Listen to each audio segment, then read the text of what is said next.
Müsiyat Avrasya Direktörü Şeref Aygün 2 hafta önce Özbekistan ziyaretlerinin ardından Kazakistan ve Kırgızistan'a gerçekleştirdiği birkaç günlük tanışma ziyareti sırasında olumlu sonuca varıldığını açıkladı. Kazakistan'da Türkiye Cumhuriyeti Büyükelçisi ve Almatı Başkonsolosu ile bir araya gelen müsiyat yetkilisi, dost kardeş ülkelerimiz arasında işbirliğinin güçlendirilmesi yönünde teşkilatlarının 2 katına çaba göstereceğinin altını çizdi.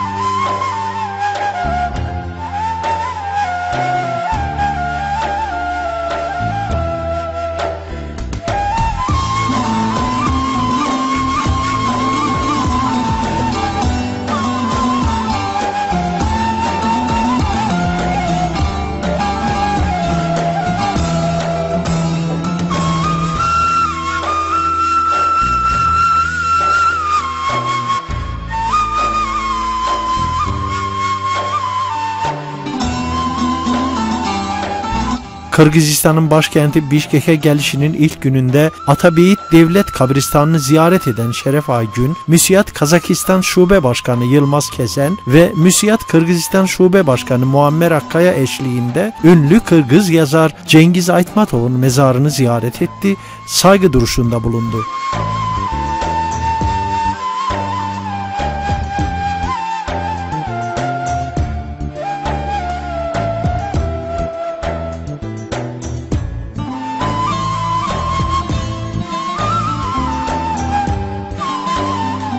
Müsiyat heyeti Türkiye Cumhuriyeti Bişkek Büyükelçisi Cengiz Kamil Fırat ile bir araya geldikten sonra TİKA Bişkek Program Koordinatörü Ali Muslu ziyaret olundu. Görüşmelerde müsiyat aracılığıyla Kırgızistan'da iş imkan ve fırsatlarının yakalanması ve Türkiye'nin ünlü firmalarından Kırgızistan'a çıkarma yapılması konuları görüşüldü. Müsiyat Kırgızistan gönüllüleriyle bir araya gelen Avrasya Direktörü Şeref Aygün, teşkilatın faaliyetiyle ilgili geniş bilgi aktardı.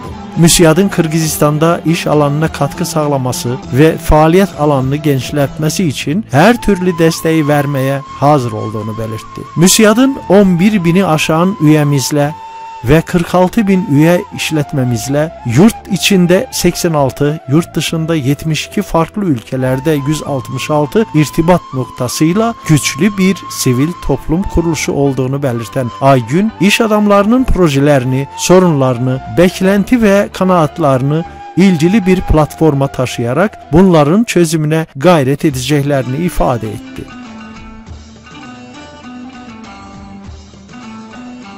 Bunlar, problemler vesaire ve çözüm önerileri neler olabileceği ile ilgili notlarımı bir aldım. Onlara da herhalde 50'nin üzerinde ülkeye gitmişimdir. Yani 50'den aşağı değildir ama bu ülkelerdeki tecrübeleri, yaşamışlıkları, neler yapabiliriz, neler olabilir konuşacağız. Aklımızın, dilimizin döndüğü ve zaman anlamında da çok zamanımızı almamak şartıyla konulara gireceğim. Buyur Muammer kardeşim. Öncelikle hepinize teşekkür ediyorum arkadaşlar. Biz Kırgızistan olarak Avrasya'nın bir küçük ülkesiyiz. Çok sayıda Rusya'nın da içinde bulunduğu ülke var o grubun içerisinde. Gerek yurt dışı teşkilat başkanımız, gerek genel başkanımız, gerek genel merkezdeki diğer arkadaşlarımız, yöneticilerimiz biz de durumu anlattıkça daha fazla önem veriyorlar. Anlamaya çalışıyorlar.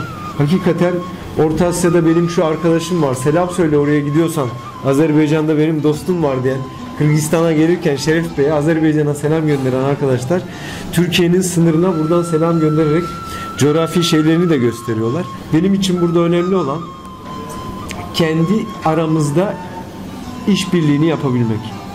Türkiye olarak önemli olan büyükelçiliğimize, devletimizi ve hükümetimizi temsil eden büyükelçiliğimize müsiyat olarak, temsilcilik olarak en azından şu anda Türkiye'de nasıl ki büyük bir destek veriyorsak, Avrupa'da, dünyanın her kıtasında destek veriyorsak, burada da onu büyükelçimize hissettiriyoruz. Toplantılarımızda hepimiz hissettiriyoruz.